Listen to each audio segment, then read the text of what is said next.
लोकसभा में आज constitutional amendment bill voting के लिए रखा जाएगा। सरकार का तर्क है कि महिला रिजर्वेशन इसी बिल के सहारे देश में लागू होगा। विपक्ष बहुत कड़े सवाल उठा रहा है। ऐसे में एक एक वोट की कीमत लोकसभा में बहुत ज्यादा बढ़ गई है। हमारे साथ पूर्व केंद्रीय मंत्री और एसएडी की अकाली दल की सांसद हरसिमरत कौर बादल है। मैम, लोकसभा में आपकी स्पीच हो गई है, लेकिन सवाल वही बना हुआ है कि जब वोटिंग की बारी आएगी, अकाली दल इस बिल के समर्थन में है, विरोध में? देखिए, हम क्लियर हैं।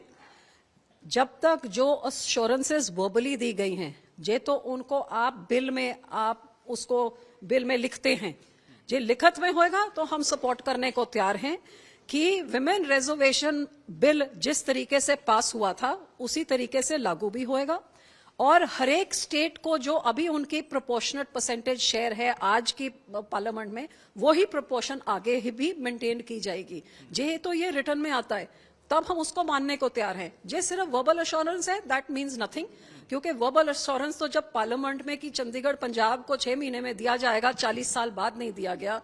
जे रिटर्न नोटिफिकेशन होम मिनिस्ट्री निकालती है कि बंदी सिखों को गुरु नानक देव जी के 2019 के गुरपुरब में रिहा किया जाएगा और 7 साल बाद अभी तक उस नोटिफिकेशन में कोई कार्रवाई नहीं करती है। अभी पिछले 10-15 दिन पहले जो डीएम रंधावा का सुसाइड होया, या मैं कहती हूँ कत्ल, लालजीत भुल्लर करके जो उसने दबाव पाके करप्शन के लिए जो उनका हुआ, उसके लिए पार्लियामेंट में जब उठाया गया तो यही सरकार का आश्वासन था कि लिख के दे और सीबीआई को जांच जैसे परिवार मांग रहे दिया जाएगा, और इतने दिनों के बाद आज तक नहीं दिया है।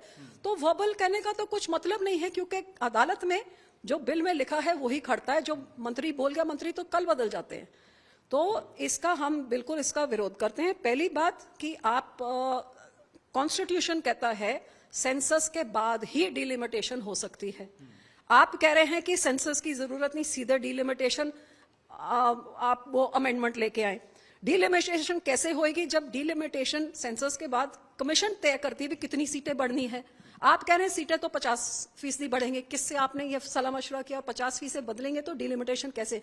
क्या डिलिमिटेशन कमेटी सिर्फ आपके मोहर लगाने के लिए है कि सीटें आपने बढ़ा दी, कौन सी किसको मिलेगी वो आपने फैसला करो, ये सिर्फ उसमें रबर स्टैंप बनेगी? सो ये भी हमको मंजूर नहीं। तो ये सारी चीजों की क्लैरिटी, मेरी मांग ये है कि ये सेलेक्ट कमेटी या जेपीसी को दी जाए जहां ये सारी चीजें थ्रैश आउट हो। और वुमेन रिजर्वेशन बिल का 33% ऑलरेडी पास हो चुका है। सरकार अपनी नियत ना बदले और उसको 2029 में, आपने 24 में नहीं किया जब आप कर सकते थे, और अब आप 29 में आप करिए, नहीं तो आपकी नियत को देश देख रहा है। आप जो कह रही हैं ये बात वाईएसआरसीपी की तरफ से भी कही गई कि इसको इनकॉर्पोरेट कर लिया जाए बिल के अंदर, लेकिन फिर सरकार की तरफ से तर्क आ सकता है कि ये तो डिलिमिटेशन कमेटी करेगी, हम कैसे इसको बिल में लिख के दे सकते हैं कि किस राज्य का क्या प्रोपोर्शन होने वाला है? तो फिर बहाने हैं, फिर आप इधर तर्क दे क्यों रहे हैं? जब आप कर ही नहीं सकते तो आपकी कमेटी क्या करेगी? तब देखते हैं।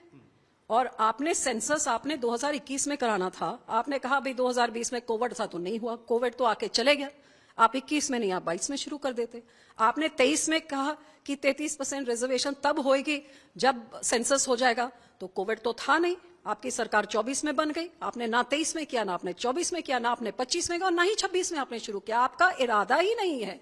ये सिर्फ बंगाल के इलेक्शन से पहले जो एक, मैं दाद देती हूँ ममता बनर्जी को, जे मैंने 4 पार्लियामेंट्स में देखा है, जे सबसे ज्यादा रिप्रेजेंटेशन जो हुई है तो वो तृणमूल कांग्रेस में औरतों की हुई है।